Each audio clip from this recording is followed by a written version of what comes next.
The definition of insanity is doing the same thing leans again and again with no Lens end. 1.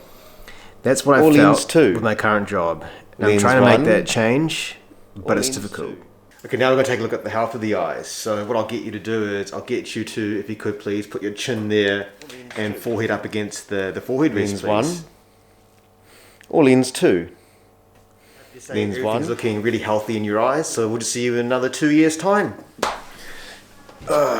So if you guys have been following me for a while now, you know I'm in this kind of weird transition point where I am working as an optometrist currently, but I don't like full-time work. Well, I think I don't like full-time work. I want to be a programmer, potentially career changer to be a programmer. I also want to be an entrepreneur as well, and I'm starting this thing called YouTube as well.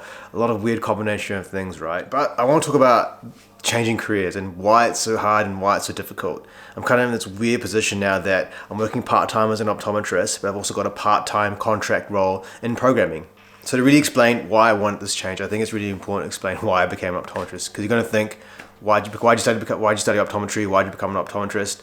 And I've been an optometrist for about 6 years now. So I studied for 5 years, and this is my 6th year working as an optometrist. So I've been in the kind of zone for 11 years now, which is crazy to really think about. But why did I become an optometrist? So my parents are from Sri Lanka. They're immigrants, and I don't know if I'm blaming them or blaming them sort of finger pointing, but I became an optometrist because it's a stable career. Initially, my parents wanted me to do medicine, and I think it's an immigrant mindset that because you're South Asian, you have to get a job that's in high demand. If I got a job like a management job or some job that involved nepotism or favoritism, I wouldn't get it because of the color of my skin and because I'm an immigrant as well. So that immigrant mindset teaches us that we need to do a career that's of high demand. So that's things like medicine, law, engineering, where there's actual credentials. And I didn't get into medicine, I got into optometry instead, and that's why I've become an optometrist, just out of default. Prior to that, I'd never been to optometry before. It wasn't something I really desired and wanted to be. Even with medicine, I didn't really want to become a doctor. It was just more, that was a social norm that was put on me by my parents or by society, or having that feeling that I couldn't really do what I was passionate about because I wouldn't get a job, I'll be poor. So that's why I chose optometry.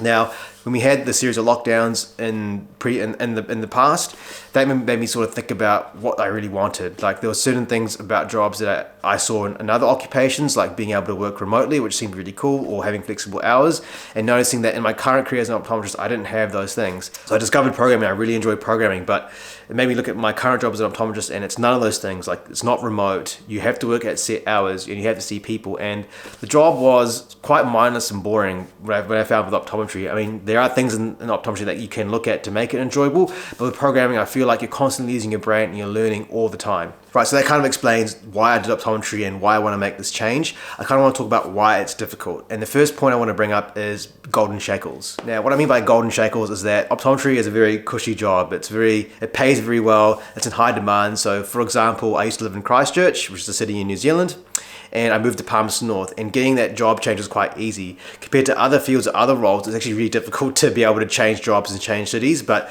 optometrists are needed throughout the entire country, nearly every city, so it's not hard to get a job in a particular city. And the jobs are always in demand, so they're always looking for optometrists. I know some places that are constantly looking for people to work, so in that regard, it's really good, versus I know some jobs that you graduate from university, you try and get a job outside of university, and it's very difficult. You could be spending 6 months to a year trying to get a job, or you might be working a job you actually didn't study for, which can be quite hurtful. Versus with optometry, you study optometry and you become an optometrist, so you actually get to utilize your degree.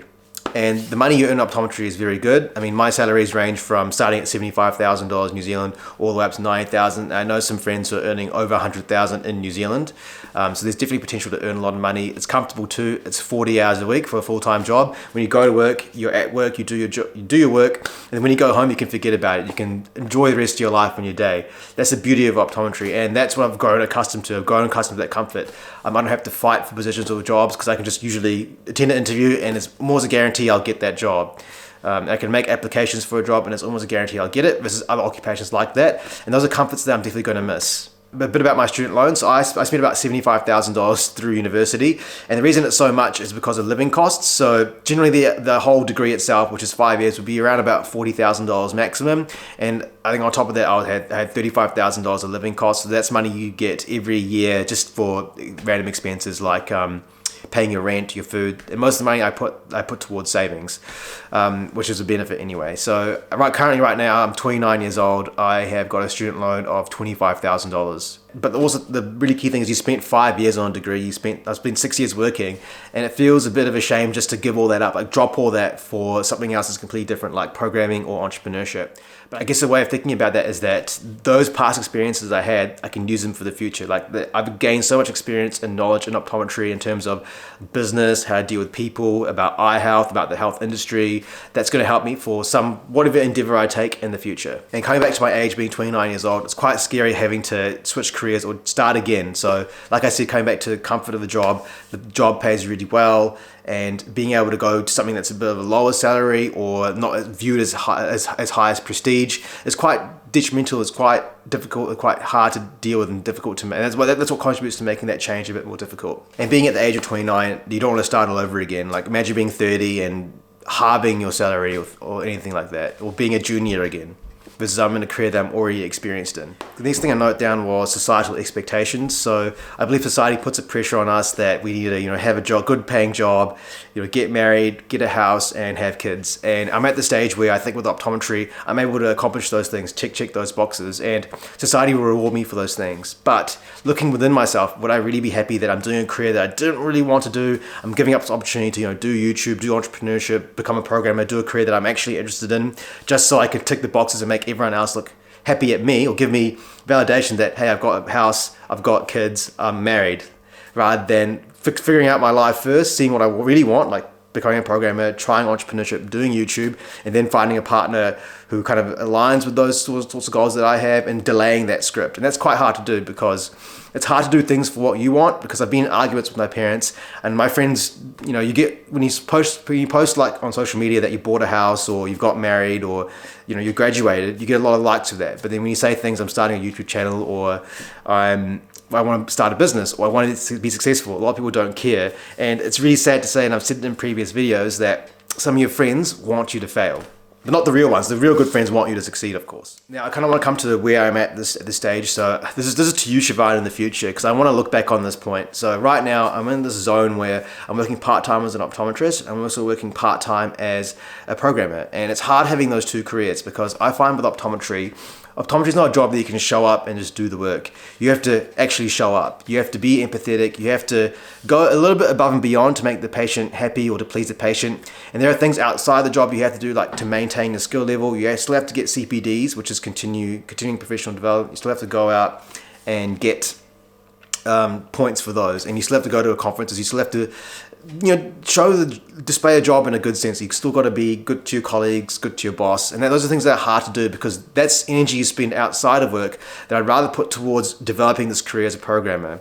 And that's what I've been finding really difficult, because when I come here, I'm not giving my 100%, and knowing that I'm not giving my 100% makes me feel a bit miserable and a bit down, because I hate to do things half-assed. And the job I have right now is actually with a friend, so I don't want to burden my friend with my just bare minimum. I'd rather, give a bit more, but it's hard at the same time, because I want that extra I give for the job to be put towards developing my career as a programmer, or putting that energy towards learning how to code or doing things, because a lot of programming that I'm doing right now is self-taught. And I'm not learning on the job with programming. I'm doing most of it outside the work, which takes up a bit of energy, takes up a bit of bandwidth.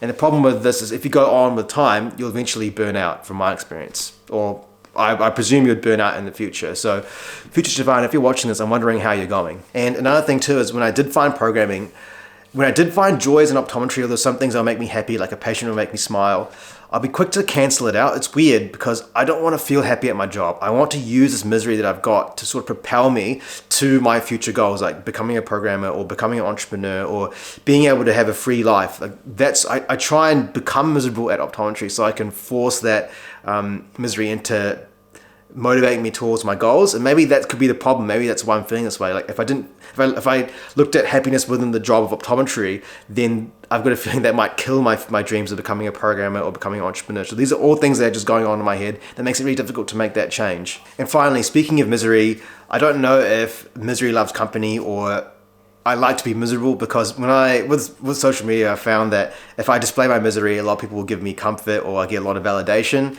And I don't know if I'm being validated to feel miserable or negative. And when you go on online forums, or when you look at things on social media, they talk about, don't be a brokey or a wagey, or someone who works for a wage, versus a lot of people, 90% of the population work for a wage and they're very happy for it. And I don't know if it's my echo chamber that I'm in telling me you should be an entrepreneur, you need a free life, you need to be remote. And these are things too, like it's just risky when you make that jump, that leap. You actually may not like it. You may actually prefer optometry and what was before. But I guess one of my friends told me that, I still remember this line, that you want to minimize regrets. So at least if you give it a go, I can always come back to optometry. And another thing too is when I come back to optometry, I kind of feel it's sort of like a failure, like I failed in my endeavors. But I think if I do make the move back into optometry, I know that I've tried this thing, I didn't like it, and I know I don't like it, so I can come back to optometry and there's no what ifs. And coming back to this echo chamber of misery, that I think if you go onto online forums and you explain misery to others, they are also miserable in their jobs, and that kind of echoes between each other. Versus I do have friends who, they're not happy at their job, like their job doesn't give them happiness. They don't expect happiness from their job, but they look inside their job and try and make it happy. They want to link their mind to their heart rather than their heart linking to their mind. And what I mean by that is they find things in their job that gives them joy, and that's how they have that passion and they have that joy and excitement. So if you've gone this far into the video, you're probably contemplating a career change, or you're in that process of a career change, or you probably changed careers, or you could be watching this for entertainment purposes. I don't know. But if you're on that pursuit of changing careers, or you want to change that career, I just want to let you know that it's a really, really hard journey. It's difficult. And if it's easy for you, that's good. But if you're struggling, or if you're scared, or if you're anxious, or if you're in that position where you're finding it very tough, like I feel you on that. It's difficult for me. I've had many breakdowns. And I think I started this journey back in March 2020, or even before that, I was contemplating the career change. I didn't know what to do. I was in constant limbo, I could say. Like I was thinking about it, and I thought, no, I think I should stick to optometry. I was constantly thinking yes and no, but I think I've really gone forward towards it, and I feel like I'm really close. And even in the position I'm finding right now, it's really difficult. So if you're in the same shoes, I totally feel you, and I wish you all the best, okay, on that journey. And if you do make that career change and it does make you happy, comment down below. I'll be more than interested to hear your story and things like that. If you've got any questions, please pop it down in the comments below. And once again, thanks for getting this far into the video. I apologize if it was a bit rambly, but I just want to speak from my heart. And I did have notes here, but I really wanted to speak from the heart, and I really hope you enjoyed it. Thank you very much to my editor, Peter, for being able to piece together all this information. And once again, guys, as always, stay focused and talk soon.